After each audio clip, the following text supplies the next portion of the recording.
Isu mengenai kemungkinan bergabungnya kapal fregat TCG Izmir dan TCG Ichel ke dalam jajaran TNI Angkatan Laut telah menarik perhatian publik dan pemerhati pertahanan nasional, di mana informasi ini berkembang seiring menguatnya kerjasama pertahanan antara Indonesia dan Turki dalam beberapa tahun terakhir. Kabar tersebut berangkat dari adanya kesepakatan pengadaan 2 kapal fregat dari Turki yang dilakukan oleh Kementerian Pertahanan Republik Indonesia. Kerjasama ini melibatkan konsorsium galangan kapal Turki, yaitu Thais Shipyards, yang dikenal sebagai pelaksana utama program kapal perang nasional Turki. Kapal yang dimaksud merupakan fregat kelas I atau Istif Class, yaitu pengembangan lanjutan dari program Milgem, di mana fregat ini dirancang sebagai kapal perang multirole dengan kemampuan operasi laut lepas yang komprehensif.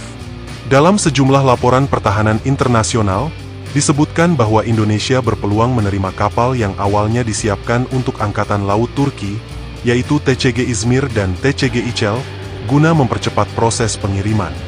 Skema pengalihan kapal dari jalur produksi nasional ke pembeli ekspor merupakan praktik yang lazim dalam industri pertahanan global, di mana negara produsen biasanya menggantinya dengan unit baru demi menjaga keseimbangan kekuatan armada mereka.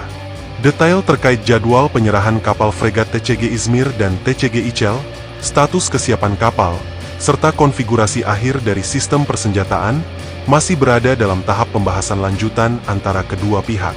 Dari sudut pandang kebutuhan pertahanan, pengadaan fregat modern menjadi bagian penting dari upaya Indonesia memperkuat pengamanan wilayah laut, khususnya di kawasan strategis seperti Laut Natuna Utara dan jalur alur laut Kepulauan Indonesia.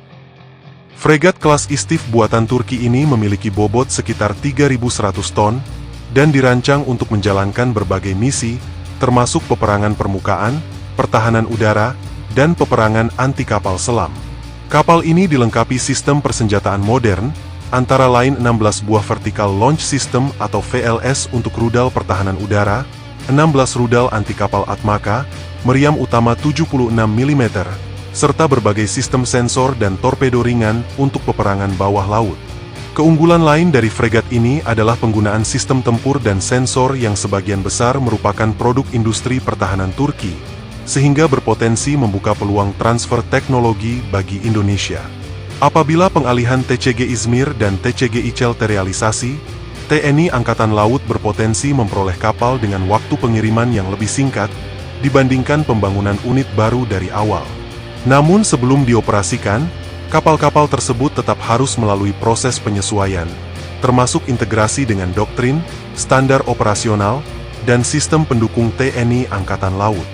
Dari perspektif strategis, kerjasama ini mencerminkan penguatan hubungan pertahanan Indonesia dan Turki yang sama-sama mendorong kemandirian industri pertahanan nasional, di mana masuknya fregat buatan Turki juga akan menambah variasi platform tempur di lingkungan TNI Angkatan Laut, sekaligus meningkatkan fleksibilitas operasional armada. Sebagai kesimpulan, meskipun terdapat indikasi kuat mengenai rencana pengadaan fregat Turki, status TCG Izmir dan TCG Ichel masih menunggu keputusan dan pengumuman resmi dari otoritas terkait, sehingga kepastian akhir baru dapat ditentukan setelah seluruh proses administrasi dan teknis diselesaikan.